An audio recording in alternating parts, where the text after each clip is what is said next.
Welcome back. Here's another episode of the Brutally Honest Loan Officers Podcast. I am Derek Brown, loan officer at the mortgage firm, and with me is Stephen Brock, another loan officer with the mortgage firm. We're both here in Florida. Stephen, say hi to everybody, all of our listeners. Why are you laughing? We have some listeners. I know. It just sounds weird. It sounds weird. But we're over 30 episodes in on this thing. Yeah, what is it, 35 now? Like, this is 35th episode. Look at us go. It's just two loan officers having fun. That's all it is. That's all it's about. Just getting some information out there, having some fun, creating some content, educating people. That's what we're here for.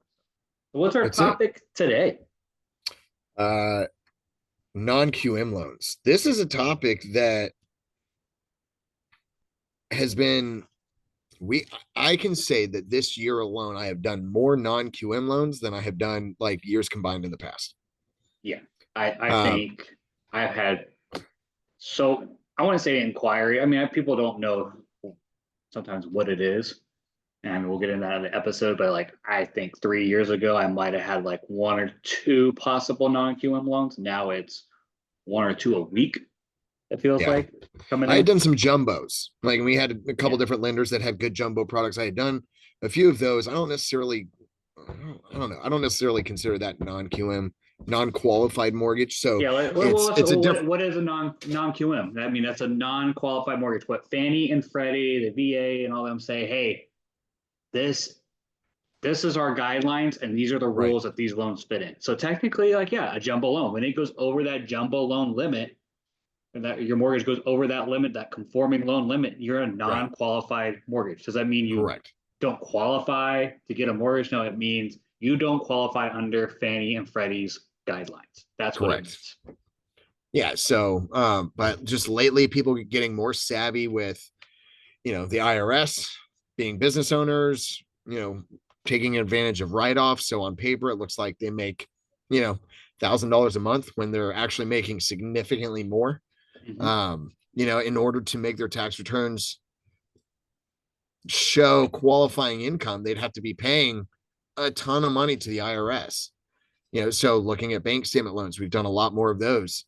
And I think we'll go through some of these things. Yeah, we'll go. So as we said, these are just non-qualified mortgages, but Fannie and Freddie said, hey, they do not have guidelines on these. So the guidelines are just different with it.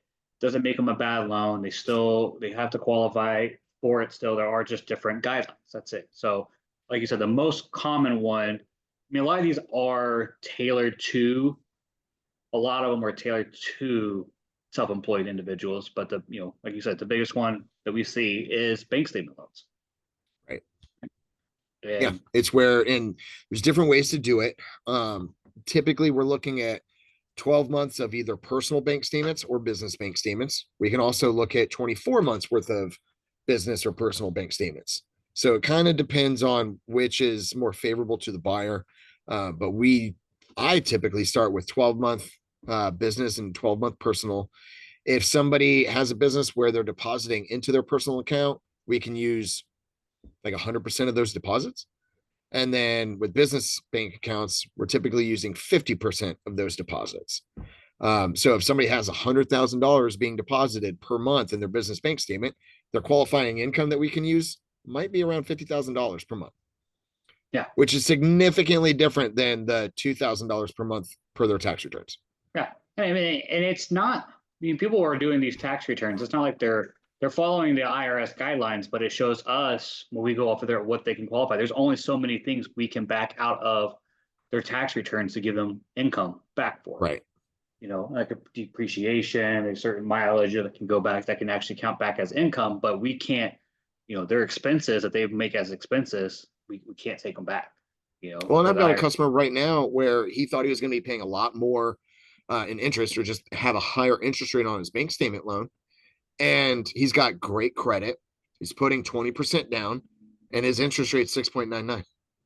Comparing that to normal conventional loans right now, it's right in line. It's not even higher. No, it's right where it is. Yeah. They might so like when I showed him the rate, he's like, holy smokes. And he's like, am I paying $20,000 for that? Nope. It's just what's being offered by this investor for a bank statement loan. Like, you're a very well qualified bank statement customer. Perfect. You know, now caveat, if he were to adjust his tax returns in order to show that kind of income, he'd probably be paying like $120,000 to the IRS every year. Yeah. We don't want to do that. So bank statement, great solution for him. Another one that I have done way more of this year is investor cash flows. So DSCR loans, so debt service coverage ratio. We've talked about it on the podcast before, but bringing it up again because it is a great tool for somebody wanting to buy an investment property. And we see it with a lot of business owners. Why would I not use a conventional loan? Use a regular conventional. Kind of depends on qualifying, but several buyers that I've worked with that we've done a DSCR loan want to close in an LLC. There you go. Yeah, you're closing. And you can't close in an LLC with Fannie Mae, Freddie Mac. You got to show income too on the conventional, your own income, not just a property. Where Correct. at least your income has to qualify and cover your current mortgage payment, all your debts, and the future mortgage payment, while also showing significant amount of reserves. Yeah. Where with going non-QM, looking at a DSCR loan, it's more focused on the asset itself, so the house that you're buying. And if you're putting 20% down, you have a 700 credit score. And you can go lower, but usually you're looking, the better the credit score, the better your interest rate's going to be. But as long as the market rent covers that mortgage payment, so mortgage payment here, market rent slightly above or equal to, you typically have a loan. Now, what we have run into with higher insurance and property taxes and maybe an HOA on some of these properties, we are leaning to either having to buy down the rate or put about 25% down to make it work. Yeah. So one thing I tell customers, like, you want to be heavy on reserves. You want to have, just extra money in the bank. For one, if you're going to be, a landlord, you need to have money in case something breaks. Yeah, you want to keep on taking out loans in order to pay for something, so that's pretty crucial. But so we've done several of those and somewhat easy.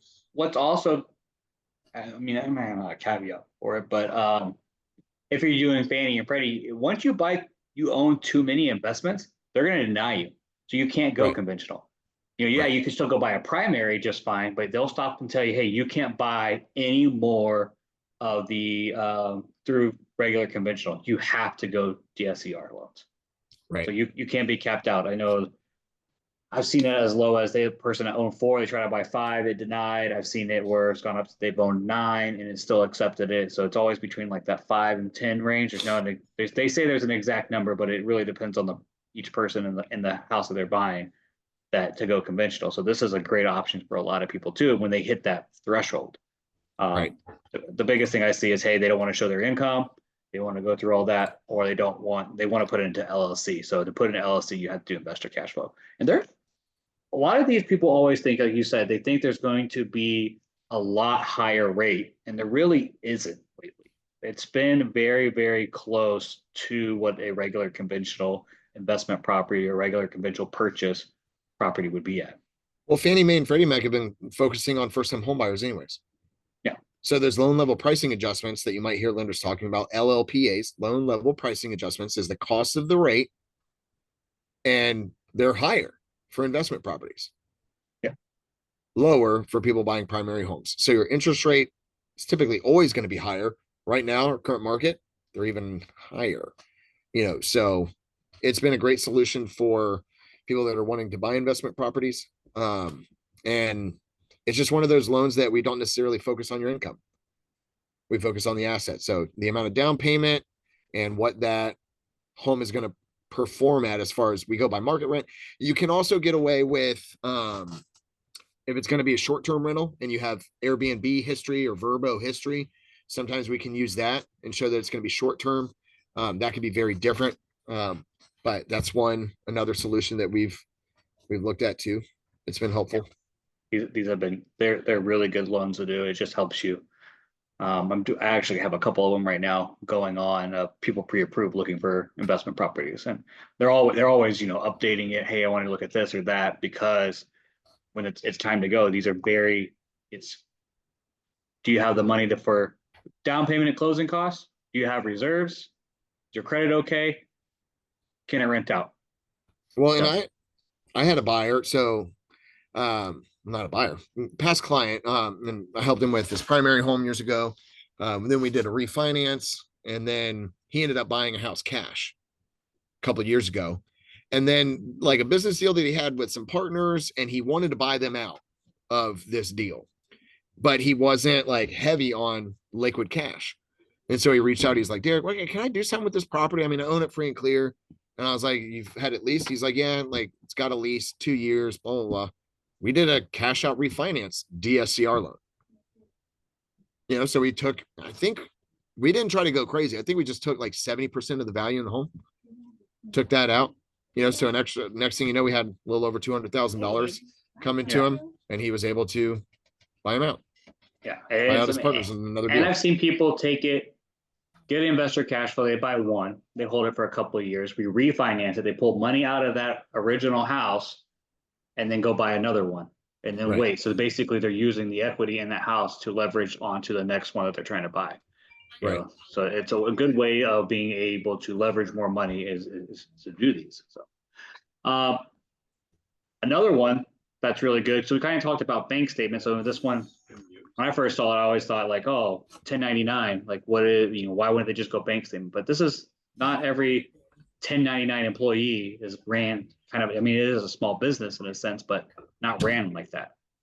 So you can also just have your 1099 and we can use that. So a lot of real estate agents, a lot of gig workers, I'm trying to contractors, freelancers, they're all 1099. Yep. So this is a huge one that we can use. Hey, what are you showing your 1099 at the end of the year? That's the income we're going off of. Yeah. So it's just a lot of 1099 employees they're self-employed. And that's what I like. The conversation I've had with several 1099 employees is they don't think that they're self-employed. They work for an employer and they get paychecks. And it's like, actually, you're 1099, you're self-employed. And based on your tax returns, again, don't qualify. You're not trying to give all your money to the government. So then when we look at 1099, we can take that full 1099 and use that instead of going by tax returns. So tax returns aren't required. Just need most recent 1 or 2 years of 1099 plus a year-to-date earnings statement. So just making sure that your year-to-date is in line with your previous 1099, and we can go by that. Yeah, that's huge. I mean, and when you're saying like year-to-date, so I also want to bring up on one that we have is the profit and loss. So you can, instead of going off the bank statements, you can have your P&L prepared by your CPA. It has to be prepared by the CPA. It's got to have a couple of matching bank statements on there showing like, hey, the monthly income they're showing you. We're showing also that you have, I think it's the last 2 months, they can see that it's coming in. So we don't have to go pull the whole 12 months on it. That is another great one for the self-employed people out there or the business owners on it. So that's another great program with it. Agreed. Next one, asset qualifier. We've done, now there are certain ways to use asset qualifying to stay within Fannie Mae, Freddie Mac guidelines. Sometimes I do it a lot with a little bit older clientele. So somebody that, or an inherited IRA, you could do it with, but we look at retirement accounts. Typically we go for an IRA distribution. If you have an IRA, let's just say there's, $200,000 in the retirement account. You take 200,000, you divide it by 36, and that's $5,555 you can use as monthly income if you set up a monthly withdrawal. So you get with your financial advisor, set that up. That's one way we can do it and stay within Fannie Mae guidelines, but depending on, ratios and stuff like that, we might go full asset qualifier. And this is where we're using stocks. We're using everything you have, and if the stock market is high, why would you pull all your investment out to go purchase a house? Correct. So that's why they're like, hey, I want my money to still be making money in the stock market. So I don't want to pull it all and go pay cash. So how do I do this? Well, this is one way of doing it. Right. So, and what's the You take the loan amount, the recurring monthly debt, multiply it by 60 months, and then funds to close in 6 months reserve. Like there's calculations that we're doing in order to like qualify that as far as assets go. But then we don't have to do that draw. Exactly. You could leave the money there. Leave it there. Financial advisors love this one. Yeah. Well, and they don't want to liquidate anything. And it's any age where if you use an IRA, if it's not inherited and you get your own IRA, like you can't pull it without a penalty. So you can't even use that money. It can count as an asset for you, but we can't on Fannie and Freddie, we can't use it as income until you're of age to be able to pull from it. So this one, if you're underage, what is it, 50? 59 and a half. Yep, 59 and a half. So if you're under 59 and a half, you're able to use the assets you have in there as income producing for you without actually touching it. Another good one is the I get asked this a lot in South Florida with it, is a foreign national. So a foreign national coming in to buy, so they have no U.S. credit, they have no income verification needed on this at all. It's ideal for those just non-residents of the United States looking to purchase almost investment property or real estate inside the United States. So this is a huge We have a couple investors that look at it as a second home, but a lot of them are looking at it as an investment property. Yep. And then most of our foreign national like investors that we're doing it through, it's a DSCR loan. Yes. So you, depending on it, yeah, it could just be right there, investor cash flow with it. So it's still a great one to use. Need to do about 20 more pounds so I can get both my knees done. And then this is something it comes up occasionally, not a whole lot, but I-10 loans. So the I-10 is for borrowers that don't have a social security number. So not like they're not illegal aliens, but we go by their I-10, so the individual tax identification number, and it's a little bit different because we're not pulling traditional credit through like your normal social security number. Correct. But purchase, refinance, cash out options, and the documentation is a little bit flexible on that. Yeah, it makes it a lot easier for them to qualify without having the social security, because depending on how they're filing taxes on that way with it, because people don't realize you can make income in the United States and still file taxes with it. So it just depends on that. Now, the other one, I lost my little notepad thing real quick. What I want to more say is a lot of times it's with the income that we're looking for is if it's difficult to prove it traditionally or almost impossible to improve it, this is where a lot of these programs come into effect with it. So it's not always, hey, I need to go a traditional way, but we see it as if it makes reasonable sense to lend the money out, you have the ability to pay it back. You have the reserves in case something happens there, and it's likely there is an actual option for you to do it. You're muted. You're muted, Derek. Who muted me? I muted you because you must be in corporate world today. Everybody talking in the background. So there's people talking in the background. Nothing I can do about it. Tell them to shush. It was quiet earlier. What were you saying? Yeah, so for self-employed borrowers, bank statement loan, P&L, those are in 1099. Those are two solutions that might work out well for you. If you're looking for an investment property, DSCR loans or investor cash flow, those are great solutions for looking to buy an investment property. And then for foreign borrowers or somebody that might be here without social security number, so the I-10 or the foreign national mortgage program, those are available for you. And then if you don't have normal qualifying income, but you've got large assets, the asset qualifier. Yeah. That might be able to help you. Could be a I've had solution. people where they've inherited a bunch of money, they have stocks everywhere, but they have no income to show at all. We did it for a borrower. So it was a woman. She had gone through a divorce. Because of the divorce, she got like a large sum of money, but she hadn't been working. So we were able to use an asset qualifier program for her to qualify based on the assets that she had just received. She had it, I think she had been like divorce had been finalized for about 6 months. I think everything had to be seasoned for that. So there are some seasoning requirements. But yeah, I mean, that was a situation where she wasn't super old, retired. It wasn't like, that situation. It was a divorce resulted in it. Yeah. And it's anybody that's listening here, realtors, clients,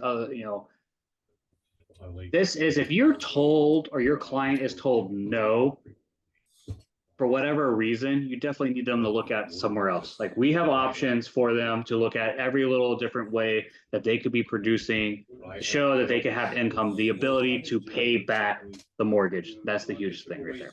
So. Right. And I have a customer right now, pre-approved, sent out a pre-approval letter today. He was told no previously because he had a mortgage late, 30-day mortgage late within the last year. And so we actually have a program that they allow for, it's a bank statement loan that allows for, a mortgage late. They said, okay, we did a credit review, income review, they're good to go. When they were told no by somebody else. So doesn't hurt to get a second opinion. No is never the final answer. Might not be yet, but we can definitely find different options for you out there. Right. Or we'll put you on a plan to success. Here's what you got to do. Yep. So Derek, I think that would wrap it up. That's all I got. Non-QM loans, fun stuff.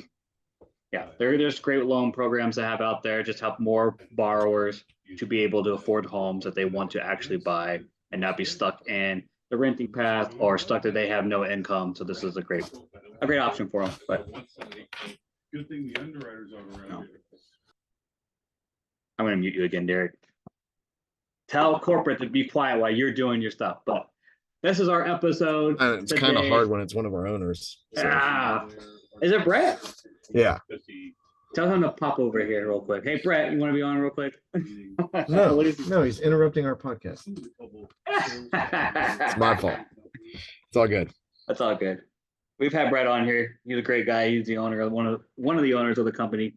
I guess we can let him talk in the background of our stuff. But this was our podcast on the non-QM loans that are out there. They're just great products for clients out there that just won't fall under the traditional block, I guess to say with it. But this is the Brutally Loan Officer podcast. Thanks guys for listening. I am Stephen Brock with the mortgage firm. And of course, Mr. Derek Brown. And in the very background, Mr. Brett. A couple other people. Yeah. All right. Appreciate you, buddy. Everyone, see you next time.